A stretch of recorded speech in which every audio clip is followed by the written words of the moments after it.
This podcast is brought to you by lineupmedia.fm. This is Baseball Outside the Box with Peter Caliendo. Innovative thoughts from baseball's best coaching minds from around the world. Brought to you by lineupmedia.fm. Now your host, former USA Baseball National Team Coach, Peter Caliendo. Hey, hello, good afternoon or good evening, or it could be good morning for all I know. You could be somewhere in the U.S. or around the world. I'm your host, Pete Caliendo, host of Baseball Outside the Box. Thanks for joining us. You are somewhere, wherever you're at. It's going to be a great show. I'm looking forward to it. And do us a favor, before we start, always, we have over 100 countries who have listened to the show, and we appreciate you sharing the show with everybody. Don't forget, this audio will go to baseballoutsidethebox.com. Currently, we're live on Facebook, and thanks for joining us. And we are live on YouTube. Don't forget, go to YouTube, also Peter Caliendo, Facebook, Peter Caliendo, and subscribe, because that helps get the show out. And every time you subscribe, guess what happens? You get an update. You get an update on a new show every time we hold them, and we hold a lot of them. So hope that you will join us all the time. And if you have any questions, don't forget, just put them in the comments section of Facebook. Hey, listen, guess where we're going today? We always go somewhere around the world, but, I know we do a lot of shows in the U.S., but we are in Peru. Yes, folks, Peru. And there is baseball in Peru, and it's pretty good baseball. And I got a chance to go there twice, sent a couple good friends of mine.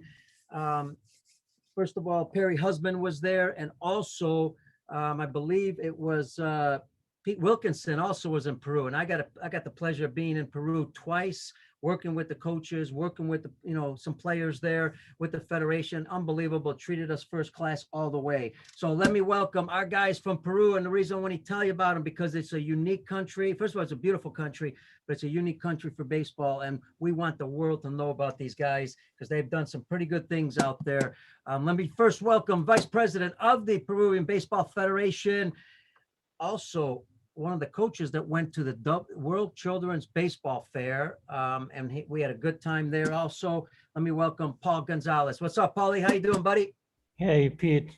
It's great to be in your show, and I want to say hello to everybody listening around the world. All right, man. And don't forget, folks, Paul was also a baseball player in Peru, and we're going to talk about that.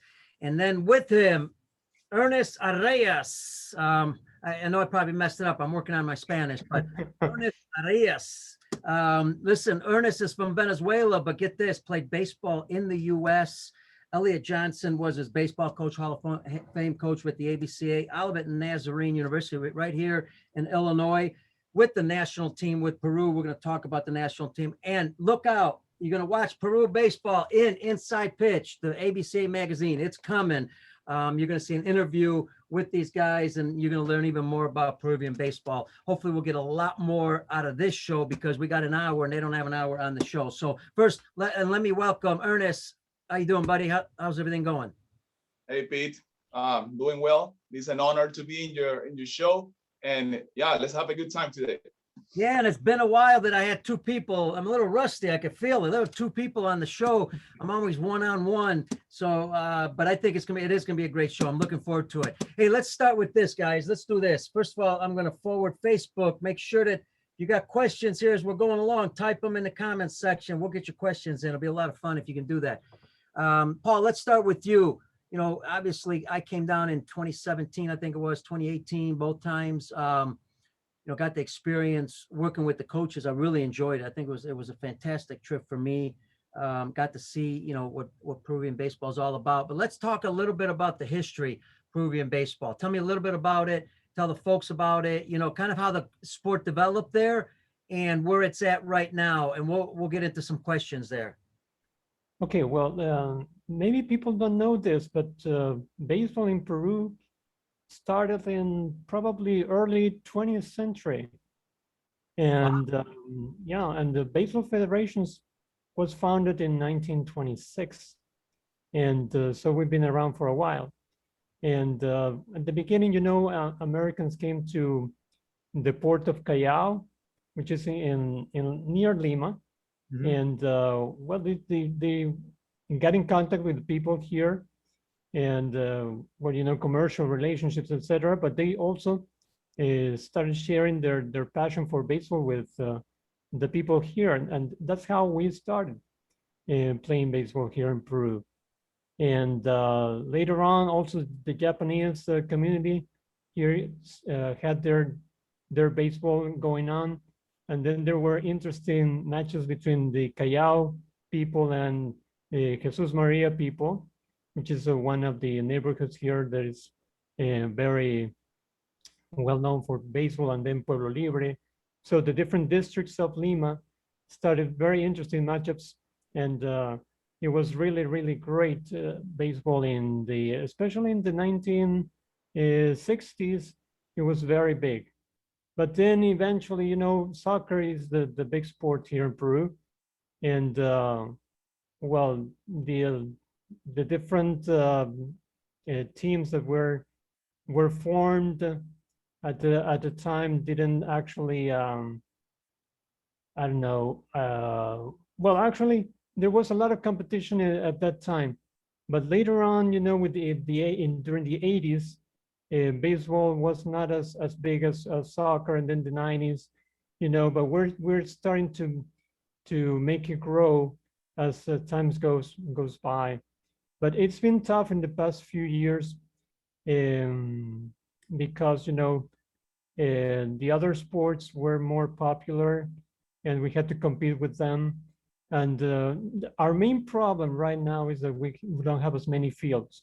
We just have a couple of fields in Lima, and in the provinces we're trying to adapt soccer fields for baseball. But you know, at the beginning we didn't have as much that problem because we had more fields. I guess there were more than 3, 4 probably, but right now we just have 2, and one of them is dedicated for baseball. The other one we cannot use right now because of the, you know, the problems we're facing with the pandemic around the world.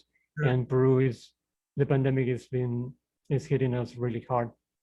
Yeah, and we're going to talk about that. You know, the first of all, that dreaded soccer, man. They you know, it's all over the world, and I kid because I play soccer, but it is it's a competitive sport, and every country is competing against soccer, and it's tough. And that's some of the reasons, you know, we talk about, and we'll get into it. We'll talk about, you know, you got to make baseball fun, because otherwise, you know, kids are going to find, you know, they're going to go to soccer where they're running all the time. We talked about that many times on the show. Mhm. Before we get into all this, Ernis, you know, tell me your background a little bit when it came as a player. You started playing baseball in Venezuela, and then how did it evolve that you got to Peru? I started playing ball when I was 7, all the way till I was 17. But it was interesting because when I got to 15, 16, that's when I understood that there was, you know, professional baseball and all that. So, you know, I tried out for a couple of teams. I had some tools, didn't have all of them at the time. I developed a little late, but when I was around 19, 20, I made a tryout back in Caracas. So I was selected as one of the 6 players that were selected during the tryout. And I ended up going to Iowa Falls, Iowa. You know, go figure. I went all the way up north and played junior college there for 2 years. And I had good numbers my second year. So I was recruited by Elliot Johnson to go to Olivet.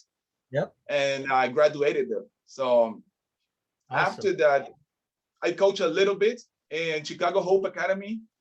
I was the head coach there for a year and a half. After that, you know, my wife and I, we decided to go back to Venezuela because, you know, we wanted to be part of the change, you know, be part of the new group of professionals who could help the country. Hmm. We ended up going back in 2011, and you know, nothing changed. So we were looking for other options, and Peru was the option that that we decided to take.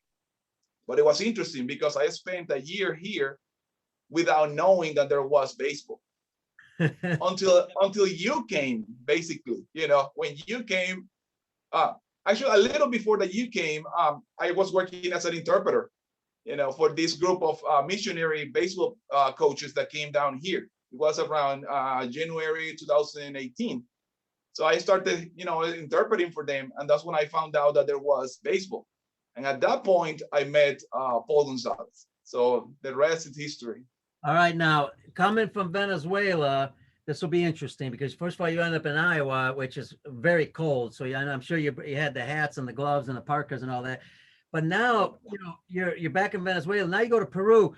Now, Venezuela, one of the best baseball countries in the world, at the top. I mean, unbelievable major league players, minor league players, collegiate players, on and on. What was it like when you got to Peru? You saw baseball and all of a sudden it's like, wow, this is a big difference from Venezuela, right? First of all, when I found out that there was baseball, it was exciting. I was like, wow, this is the best thing ever.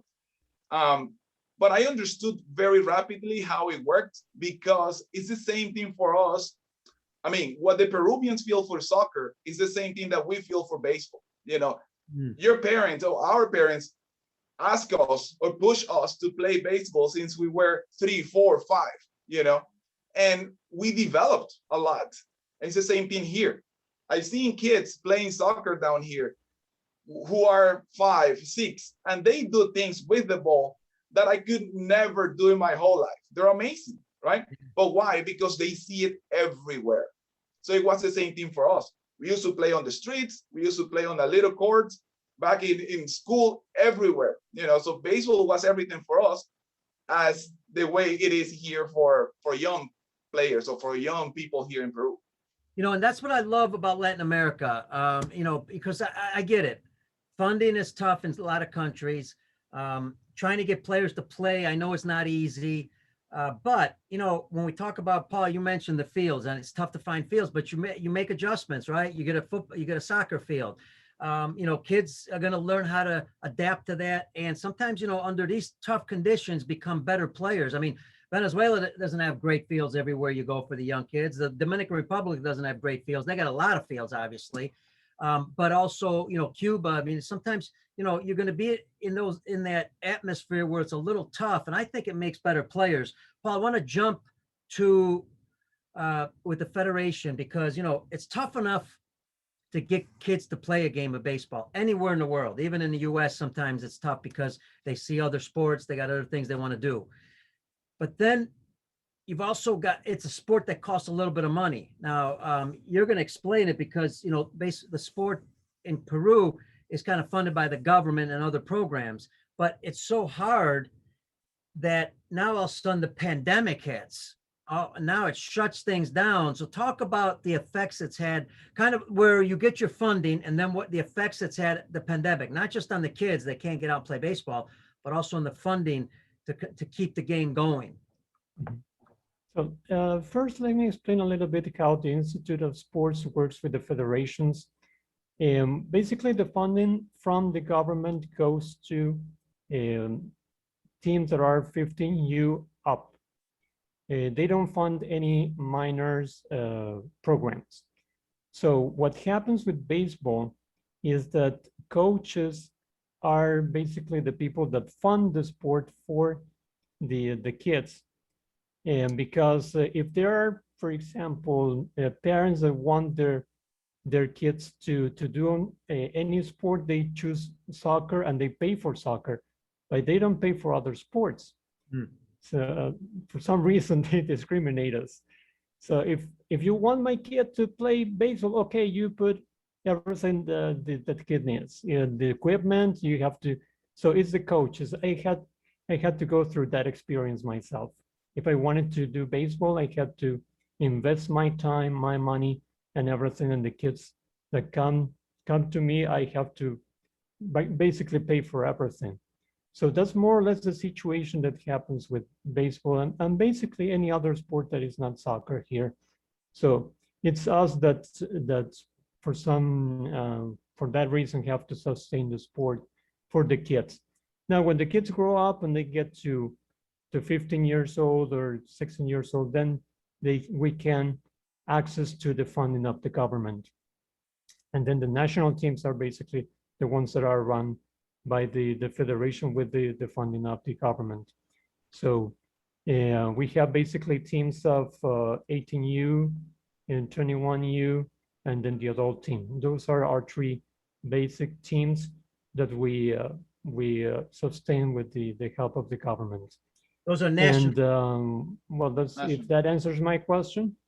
Yeah, no, that's good. No, national teams, Paul, and you know, a shout out to the government.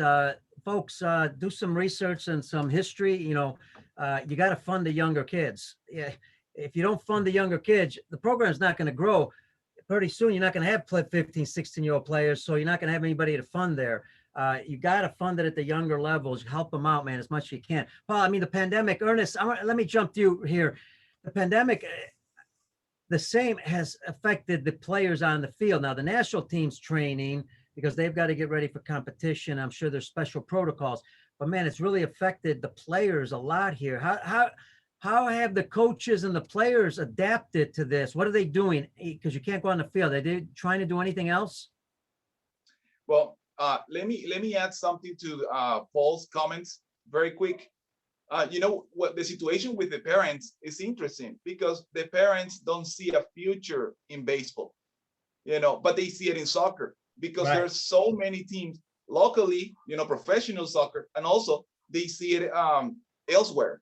So for the parents, they'd rather invest that money on children playing soccer than baseball because they don't see anything here. But I'm very sure that if we are able in the near future to start a professional or semi-professional baseball league here, I'm sure more kids will come because the parents will be like, okay, yeah, you know, he can go there and he can start doing something positive.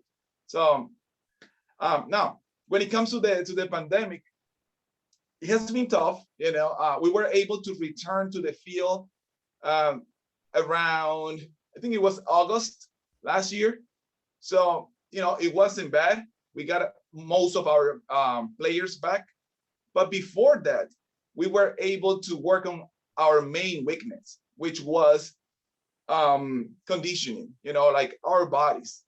Our kids they never had that, what is it called?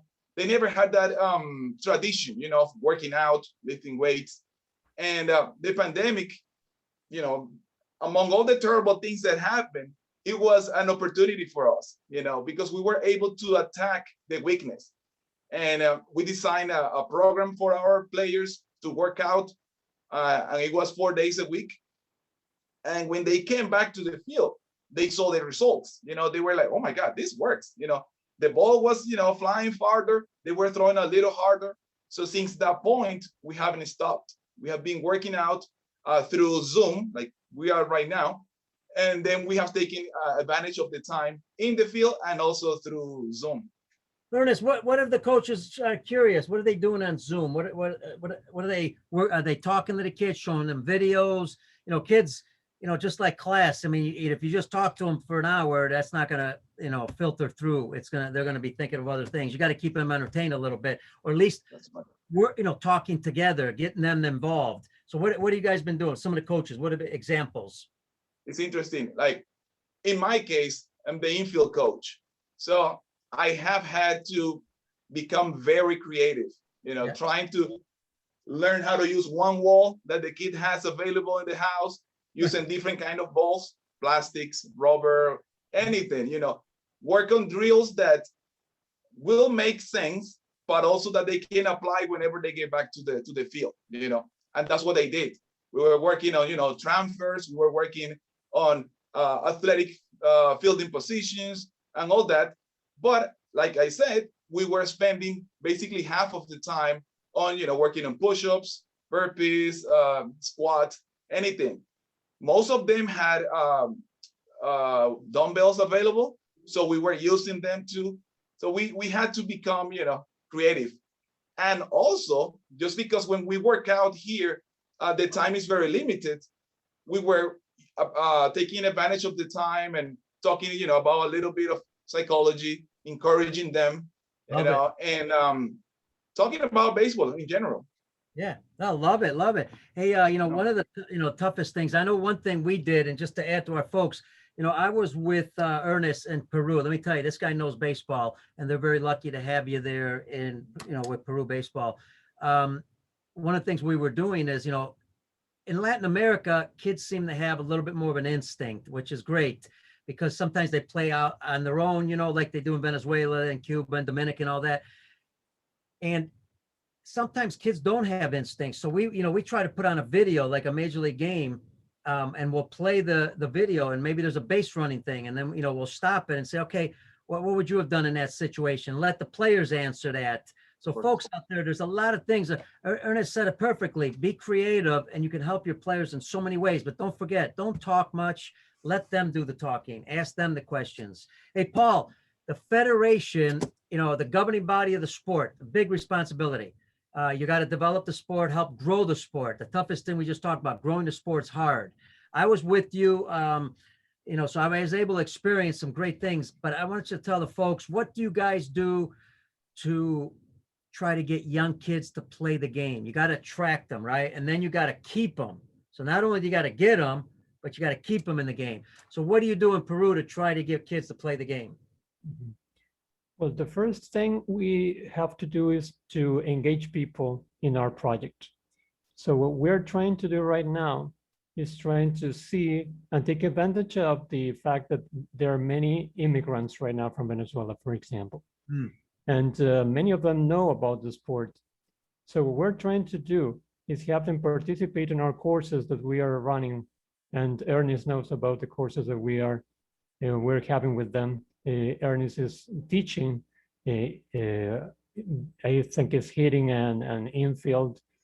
And well, these people that are being formed by the federation are going to be part of our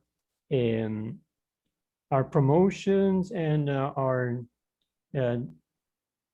promoting the sports in different parts of the city, because we want them to go to schools, to go to parks, to go to basically schools where we want them to teach the kids baseball.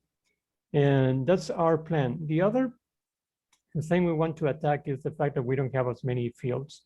So we're working with the local governments, trying to persuade them that baseball is a good option to have the kids participate in a sport that will give them discipline, will give them the abilities that they might not have at the moment. And there are kids that don't want to play soccer and they want to have another choice. Well, that's what we want to capture the attention of those people, involve the parents as well, persuade them that baseball is good for their kids. And when we get to the point of when the parents are involved and they get to know the sport, they start liking it, they're loving it, and they participate, and they want to, sometimes they want to be umpires, they want to even to coach. So it's a great experience. So we're trying to work on that. But basically now that we're in the middle of the pandemic, we're having courses, getting people involved, and these people are going to be the promoters of the sport, and they're going to go to their places, their districts. We have also coaches from different parts of Peru also that are interested and want to start promoting the sport in the regions, in their districts, and in their neighborhoods. So we expect that when the pandemic is over, then these people are going to be the #1 promoters of the sport around the country. That's what's great about being able to be on a program like this, Zoom, where, you can be with all your different coaches around the country, and it doesn't cost much to do that and train them, like you said, in order to go out later and start promoting the game. There's a key here, and both of you guys could answer this, Ernest. When you go get these, first of all, tell me how old are the kids that you're going after? Where do you start? What age? But also, once you're there, what do you do to attract them? They seem to like it, right? But if you show them a regular baseball game, I got a feeling they're just going to look at it and say, well, I'm standing around doing nothing for a while. Why would I want to play this game, right? So we got to be, to Ernest's words earlier, we got to be creative in attracting these kids somehow. So what's the age, and what can we do to be a little bit more creative? Well, I'm gonna start. It is interesting because I haven't been involved very much with the little ones, because as Paul said, we basically work with 15, 18, and older, right? But You took the something that easy route. really, say what? You took the easy route, the older guys. Okay, I don't know. Let's agree to disagree. Anyway, it is interesting because something that really helped us was the Pan American Games. Those games were televised, and also it was amazing the amount of people that went, to the stadium. Most of the people there did not know about the game, but at the end they felt, the emotions, and they were, getting involved in the whole thing. So that was something that really helped us. And I was there to see it, because right after the games, we had a bunch of kids, signing up for baseball lessons, at the same field where the Pan American Games were played. Wow. So that was fantastic. They didn't know much, but at least they wanted to try. Mm-hmm. Paul, you want to add anything as far as any way to attract players, anything interesting you're doing? And I realize that the other issue you have is you got to have equipment. So sometimes you have to show these kids baseball with the baseballs you have, or with the bats you have. You don't have many choices, or maybe you can choke up on the bat, do something different. But it seems like you said, as soon as they kind of see it and hitting a baseball, I bet they like that a lot. Yes, well, I can tell you from a personal experience. The first time I hit a ball, and it was in a park, actually. One of the kids, one of my neighbors, was actually playing on a team, and he came with a bat and a baseball, and said, "Okay, let's play baseball." Okay, what is this sport? I've never seen it. So we started playing it, and it was from that moment on, I just felt the emotion, felt the excitement, and I'm pretty sure that that's what the kids I teach and I coach feel at the beginning, and that's why they get in love, fall in love with the game, and that's what we're trying to share with the kids, with basically with these classes we're having through Zoom. We are telling our coaches that what they have to do is transmit that feeling, that passion for the game to the kids. And I think that's the most important thing that a coach has to, the best quality that the coach has is transmit the passion for the game. And that's how the kids get involved, and they really see that we love the game, and that's contagious. That's contagious for them. I can't agree with you so much. I mean, it's, you don't want, and I'm going to have you answer that too, Ernest. The reason I like what you said is because, nobody wants to go to a baseball practice or a game with somebody that's boring. I mean, you want excitement, you want enthusiasm, especially young kids. I mean, you get to the higher levels, you can do whatever you want there in some ways. Ernest, go ahead, answer also on that. Yeah, I was gonna say, I don't think we have been very clear, but what we have done is the following. We have been training other coaches, right? And those coaches have been delivering baseball lessons through Zoom, for the last 3 or 4 months. Nice. So that has been great, because in the beginning, we thought that, they might come some days and they might disappear, the children, but they haven't. What is it called? The attendance. The attendance has been, very stable, and those coaches that we're helping, are the ones delivering the classes and the lessons. Absolutely. Matter of fact, if you're a coach and you're doing something like this, it's going to make you better, because you got to think how you're going to do things. You're thinking all the things you're trying to teach, and you're becoming better yourself because you come up with some good ideas. Ernest, the other area, you're talking about now, Venezuela, some Cuban players, Japanese influence, and obviously Peruvian. When you mix all that together, and you've got all kinds of players, there's got to be a great benefit to that for the Peruvian players, because you're getting the Japanese influence in some ways, the discipline. Hopefully, you're getting the Latin America style and passion for the game. How's that been here? Hey, let me tell you, since I've been here, when I started, they were not, it was not that mixed as it is right now. So as soon as the staff, was created, they started coming, a bunch of the guys from the Japanese community, they started to report. And then the Venezuelan, Peruvian, started to report to the team too. And like I told you before the show, that's how we were able to get second place at the second Caribbean Cup. We fought in the final against the Dominican team. We lost, but we beat the American Virgin Islands. It was a very exciting game. So the level is growing. There is no doubt about it. The level is growing, and the guys are seeing the results, because that's something that we were lacking. Results. Because in the past they used to play against our neighbors, Bolivia, Chile, Ecuador. So the competition wasn't good enough. But now that they're going up to the Caribbean, and they're playing against the best teams up there, now they feel like they can do it. That was something that we have to be very grateful with the federation, that they changed the mindset. We stopped playing the same competition that they used to do, and now it is real baseball. It's something that these guys are training for something. They know they have to compete against people with the same or higher level than them, and that has been very useful. Yeah, and I love the mindset part, because a lot of times you do have to change the mindset.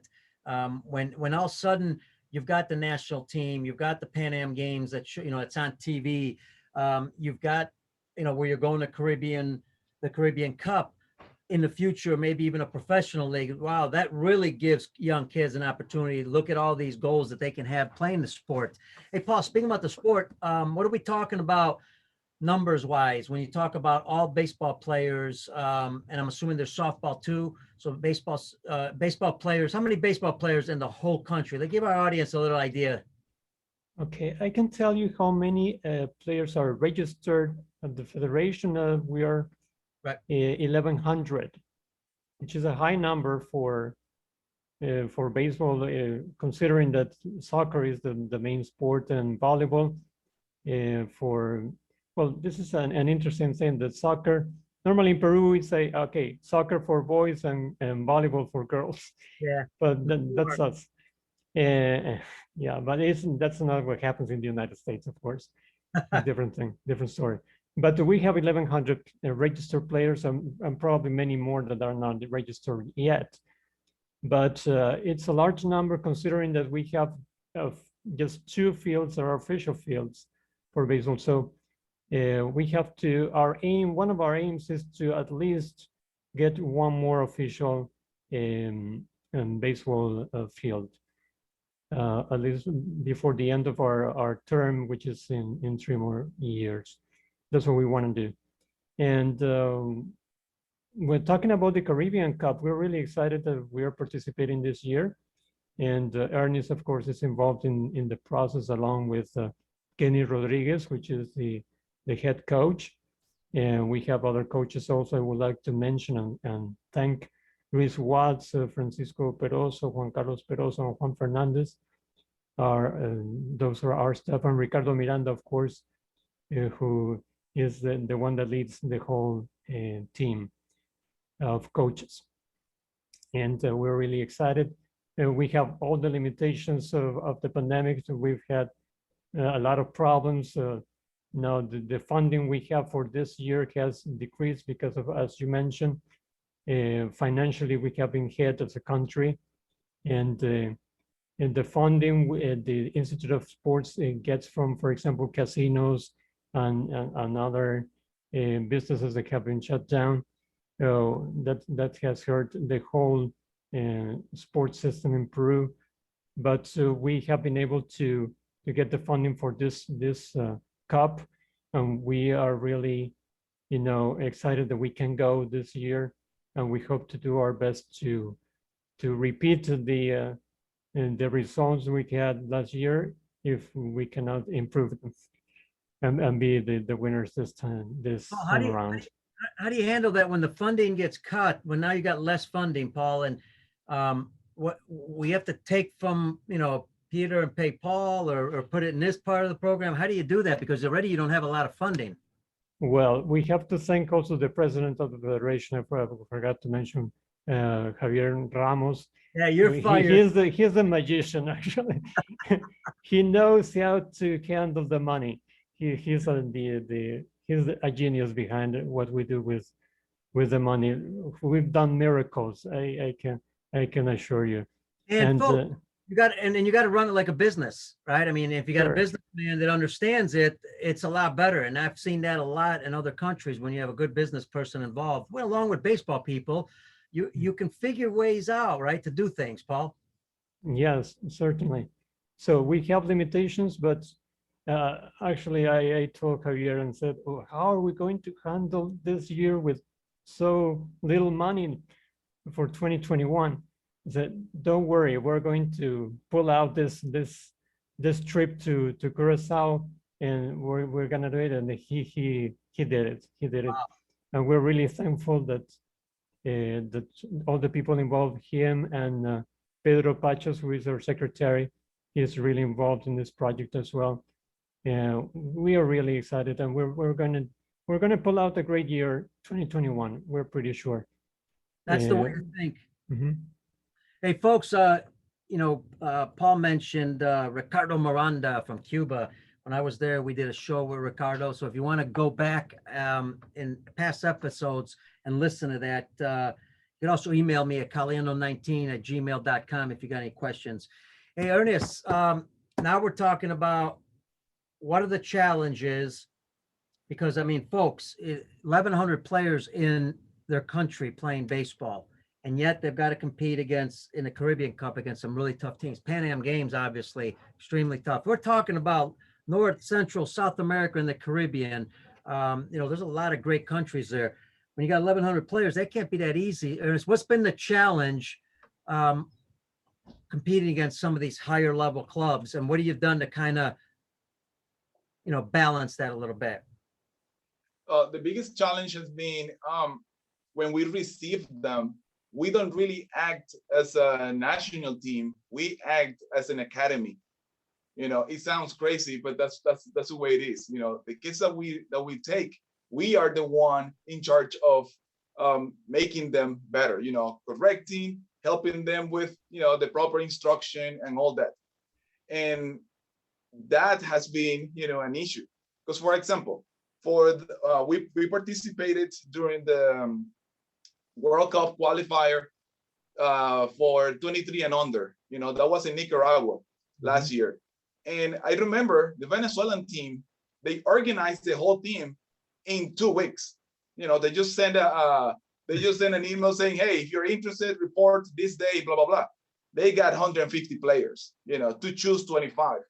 In our case, we had to, bring one of the Peruvian guys in Canada. We had to bring one, who was in Mexico, and we have to, kind of make magic to complete 24 players, So, yeah, it's a different reality. But like I said before, yes. No, and since you're on that, and we'll continue, because this will bring up a good point. Go ahead and talk about, American Peruvians that live here in the U.S., because that could help grow the game if they're looking to play in Peru. Explain how all that works. Well, that has been one of the emphasis that Paul and I have had, since we started working together, because I know that there are a lot of Peruvian Americans baseball players. For example, there is one kid, his name is Carlos Lequerica. He plays for Miami-Dade. He's a starting pitcher. He's really good. He might get drafted, very soon. So that's what we're looking for, those kids who have the Peruvian blood and they can help us out. That would be a great addition to have kids like him. So that's what, like I'm saying, if we cannot get them here yet, we will have to bring them from elsewhere, And there's a little, Paul and Ernest, both of you guys, there's a little challenge when you start to do this, because you've got some Cuban players, possibly some Venezuelans, like you said. And the challenge is this: as you grow big, you always want hopefully some international influence, like you're saying, Americans or Peruvians. But at the same time, you also want your guys in Peru to make sure that they get a chance to play. Because I've seen where all of a sudden all these foreign guys come in and there's no rules. And now the Peruvians are going, well, why should I play? I mean, there's no chance here. Everybody else play. So that's a little bit of a challenge, right? Yeah, but what we're looking for is to create competition, because the Peruvian native, as soon as they see competition, they will work harder because they want to put on the jersey that says Peru, But if there are not enough players, they'll be like, I'll make it anyway. There's nobody else, and that's what we don't want.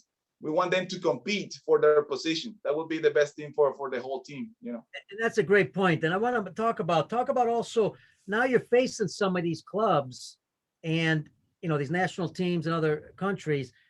You got to have some kind of strategy here because, again, pitching wise, all kinds of different things in the game. What do you try to do to try to equalize the competition? Because, your guys may not have seen some of the fastballs thrown by, other countries or a breaking ball. So what are some of the things that you might do to kind of help your ball club out? But one thing You mean I like to would like prepare? to, Go. Yeah, sorry. Yeah. one thing that we thought from the beginning of our administration was that we needed assistance from people who were experts in the game. And first one I contacted was you, Pete. And That was a mistake. you came over because we needed people who knew how we could face those big teams. So we had you 2 years, then we also had Barry Husband. Yep. We also had Pete Wilkinson, who helped us a lot before the Pan American Games. So first thing we wanted to learn was about the game and have knowledge. And with knowledge, we can do a lot of things. Compensate for the deficiencies we might have technically or physically. Well, knowledge was first thing for us. So that was our first big thing we wanted to do. And Ernis, you can continue with the other. Go throw on that, the things that Paul's talking about. What are some of those things you guys did in training to get ready for some of these clubs? Good. In the case of pitching, for example, Barry Husband really helped us a lot, because he came in with the theory of the tunnel, and for our guys, it was mind blowing. Why? Because they understood that they didn't have to throw that hard a certain point, in order to fool the hitters, right? And he helped. I actually remember that we played Puerto Rico during the Pan American Games, and that was the best game of the whole tournament. We lost 4-1, but Puerto Rico was the undefeated champ of the whole thing, and we kept them very close. And it was basically using this theory of the tunnel, throwing one ball, that sinks, something that slides, going a little slower, going up, and it worked, And it's interesting because when you talk about that, everybody wants to throw harder, and I get it, okay, but it takes time and you got to work at it. But sometimes you could also throw slower, and the differences in what Perry Husband shows is a big deal, and I think that's huge. Paul, the other thing is, your first mistake was bringing me over to Peru. That was your first. Okay. I made one mistake, but then made up with Perry Husband and Wilkinson, both great friends and unbelievable. And this is what I love about, sharing the show and sharing baseball worldwide, because there's a lot, not that you want other countries. I know you don't want other countries in Latin America getting better, but, the more they have technology and understanding of all this, the whole game grows better in a lot of ways. And there's one thing I would like to add, Pete, because one of the things that our administration has done is open up Peruvian baseball to relationships with many people around in Latin America and around the world. And we started with you, and you contacted us with more people, and also Javier is very good at public relations, and he went to different meetings. He even went to Africa once. And so I went to Japan also, and I made some good friends there. You were there as well. So And that is very important. Relationships are very important if we want to make baseball grow, Peruvian baseball. And now, when probably before, the name Peru didn't sound as much in baseball circles, but now we mentioned Peru is mentioned in different meetings and among different people who are involved in baseball, and we're really proud that that's happening right now. Great point. And the other point also I wanted to bring up and talk to you guys about, one of the reasons I came over was because we wanted to begin, and I know you guys have done it, but it was a good start also. In addition, started training coaches, because, the coaches are the foundation of the sport. If you got very good coaches, especially at the younger levels, and you need them at both, it's a top down, up and bottom up system. You got to have two strong areas, right? So adding on to that, what have you guys done to continue that coach's education? I know you talked about on Zoom, you continued education, or maybe some goals that you have in the future, because that coaches programs are going to be critical, not only to grow the game, but also to make players better. Well, we can also mention that we had some Cuban friends of yours as well. Oh, yes, my man Barroso. Yes, he came over. And we've also been to Cuba as well. Yes. So we are continuing with that formation of coaches and kids as well.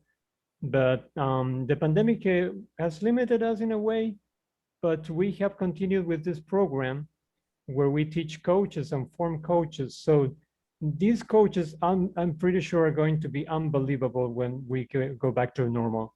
Because if they can do great things through Zoom, they can do much better on the field. Absolutely. Yeah, I wanted to add that, you said it right. The coaches are the main, developers of the whole thing. And in my case, I have people in the States that I run to as soon as I have a question. It's something that I have learned through the ABCA. You have to find out. You have to talk to coaches. You have to ask questions because we don't know it all. It's something that is very clear. And in my case, I have a former coach, Rich Benjamin. He's Indiana Wasteland.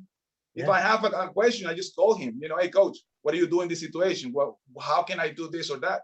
I have two of my best friends, Moises Rodriguez. He is in Mississippi, Jackson, Mississippi. He works for Hartfield Academy.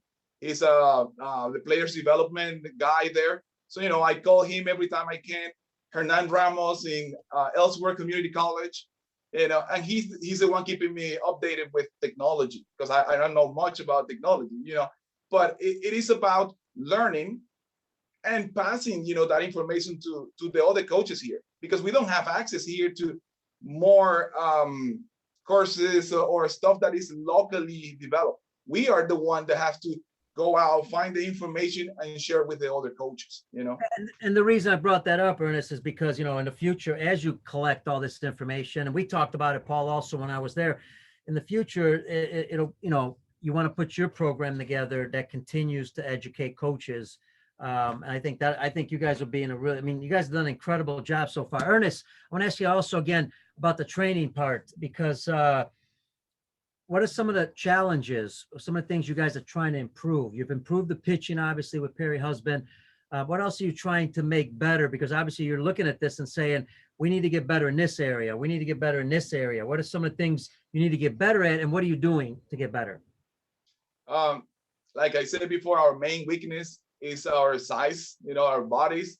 So that's what we put in the emphasis right now, because offensively, it has really hurt us.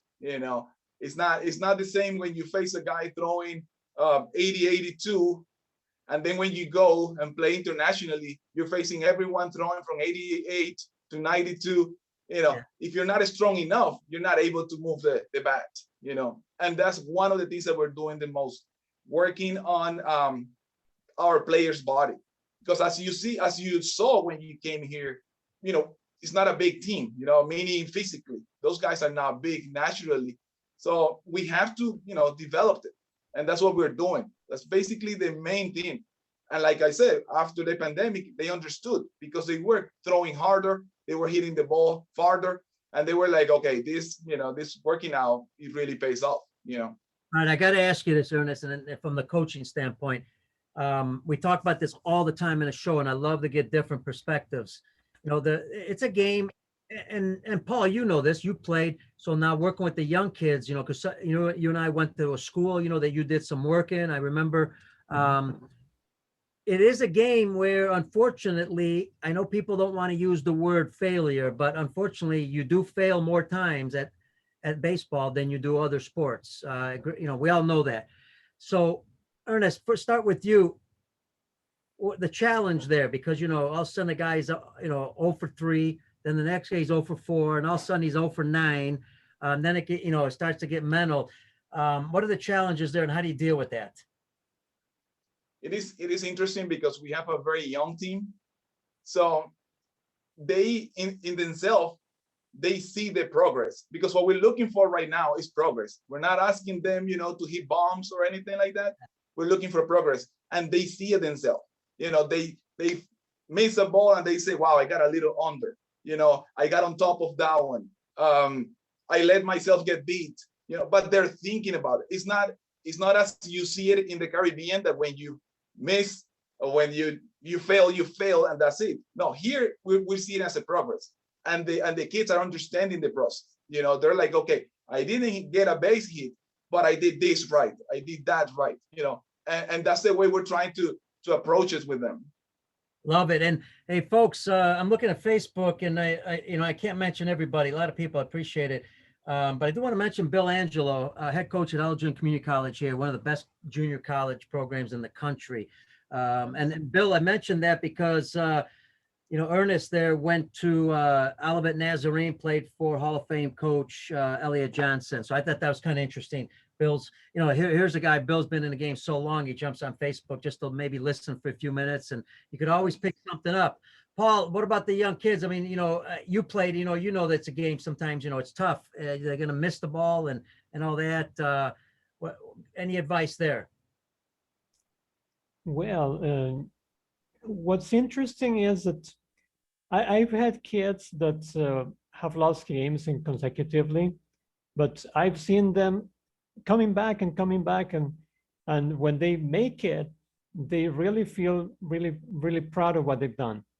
So the key is persistence and encouraging them, and not telling them what they did wrong, but what they did good.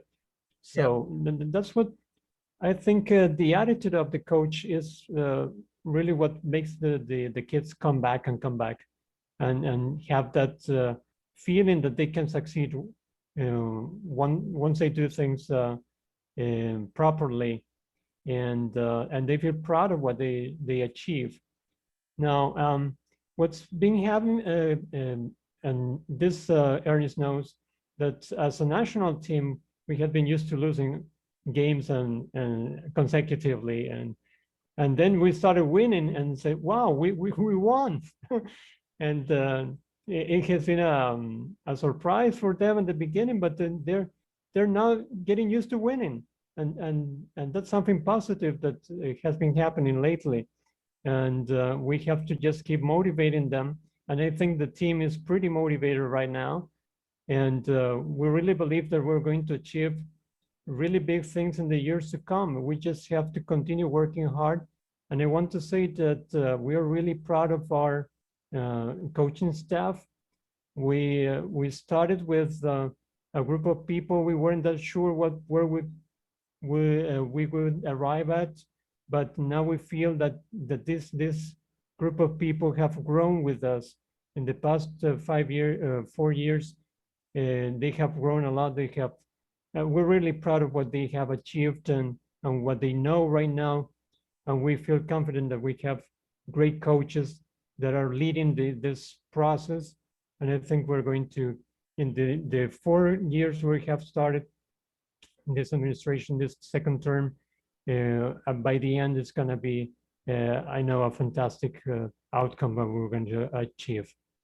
You know, and you should be proud of it. And I'll tell you why, because I mean, you know, 4 years ago when I was there, I mean, it's amazing the jump you guys have made, not only in the games you're playing, the competition, the winning, you know, getting, and Ernest, you mentioned earlier, changing the culture, So you guys have done, fantastic job of this. It's been incredible. I'm proud of you guys because just knowing you, because, again, folks, if you just joined us, we're talking about Peruvian baseball, 1,100 players in the game, but yet they're playing in the Pan Am Games, the Caribbean Cup. They've developed good players. They're winning. You heard Paul, what he talked about. Arias, go ahead and add anything you want to that. Well, I was going to say that one of the things that probably the audience don't know is that our players, they don't get paid. They don't get help like financially from anybody. They come to practice with their own money. They put the effort. Most of them have to work, go to school.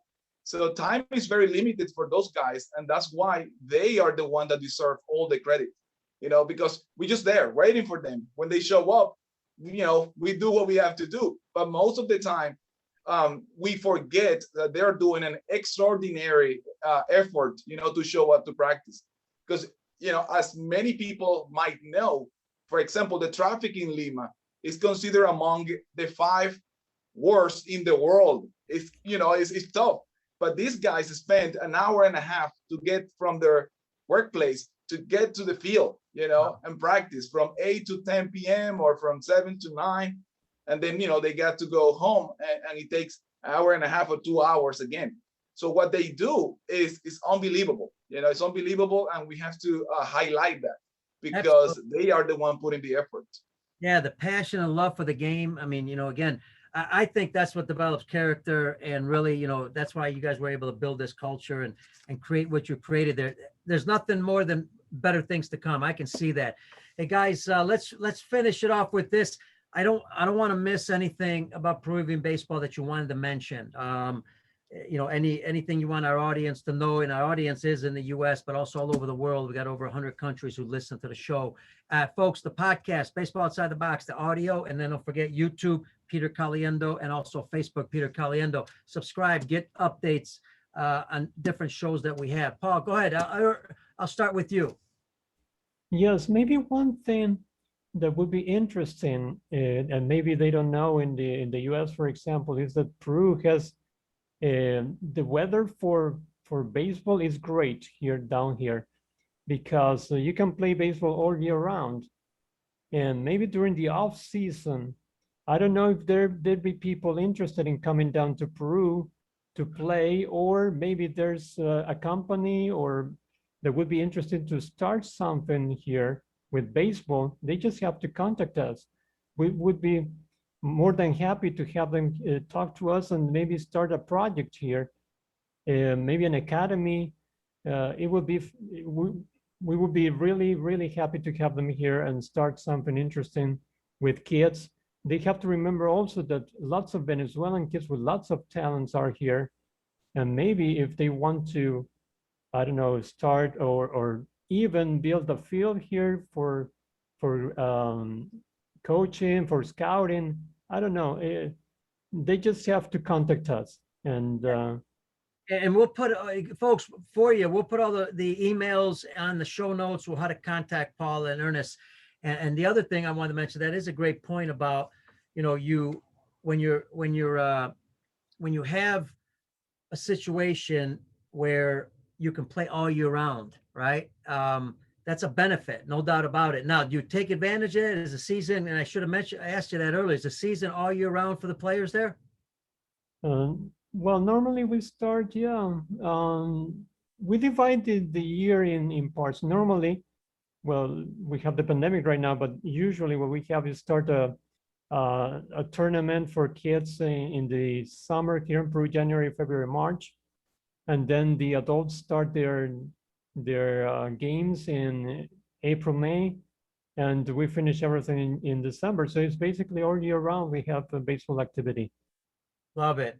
Ernest, finish it off for us with something we didn't know about Peruvian baseball. Obviously, the country's beautiful, but talk about anything you like. Well, the thing that I would like to highlight too is that there are a lot of Venezuelan guys, like baseball players, living in Lima that has helped us a lot too, because they organized themselves and they made 2 teams to play against the national team. You know, that's what they do to contribute to the Peruvian baseball, you know, and it has been amazing because during the day, you will see these guys driving delivery or working as a taxi driver or whatever. But when they go and play against us, they're throwing 88, they're throwing 90, you know, they're hitting the ball out of the park.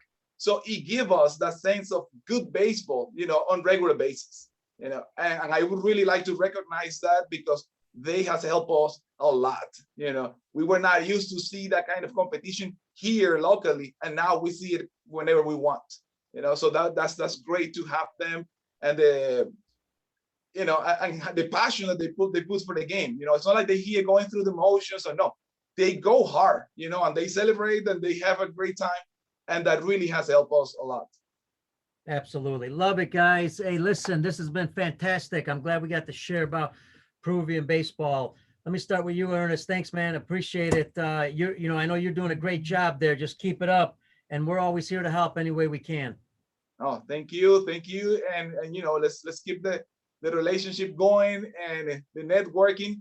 And I forgot to mention Pete Wilkinson. You know, he has been great to us, always in touch, always asking questions, you know, and helping. So you were the one, you know, putting us in contact, and we appreciate that a lot.